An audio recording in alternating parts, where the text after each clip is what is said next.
vil have mere løn.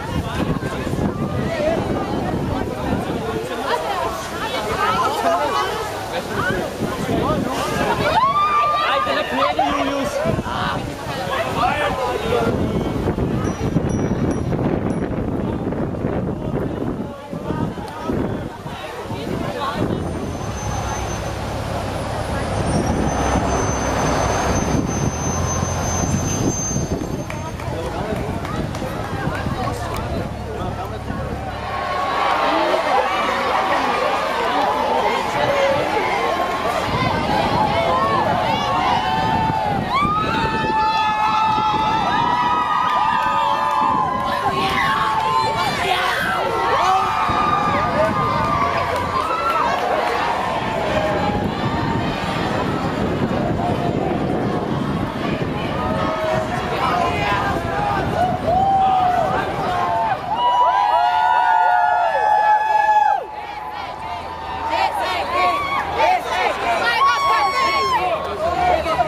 Men vi havde vigtigt.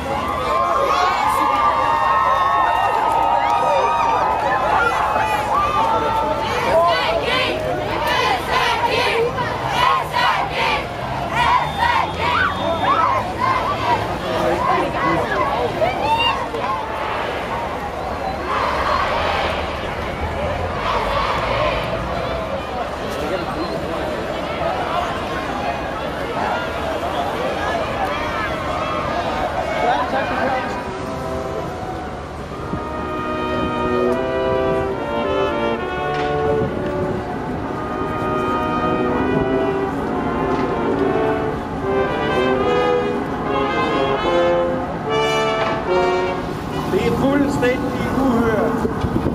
Og det er det, fordi at folkeskolen Sankt Annæ netop er en folkeskole, som favner alle typer af børn fra hele København, som har kvalificeret sig til at gå på skolen udelukkende, fordi de er musikalske og har en god sangstemme. Og ikke fordi, at deres forældre har et vist antal økonomiske midler råd over hver måned, så de har råd til at betale for, at deres børn går der. Sankt Annæ er ikke en betalingsskole, det er en almindelig folkeskole.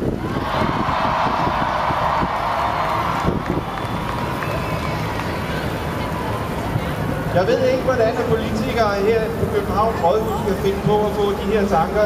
Det er ovenikøbet politikere fra Socialdemokratiet og SF, der sidder og prøver at få det her igennem nu.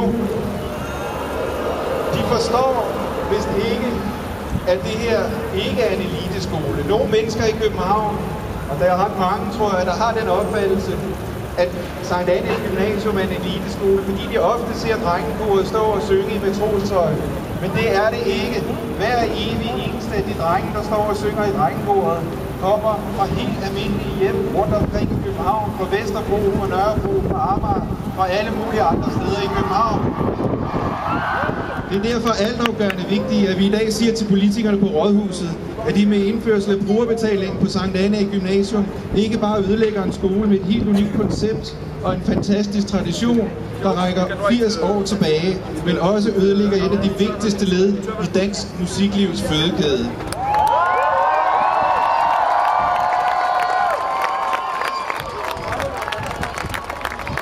Vi vil herfra nu godt sende et klart budskab til politikerne om, at vi på Sankt Annæ selvfølgelig gerne vil være med til at finde besparelser, for det skal vi alle sammen.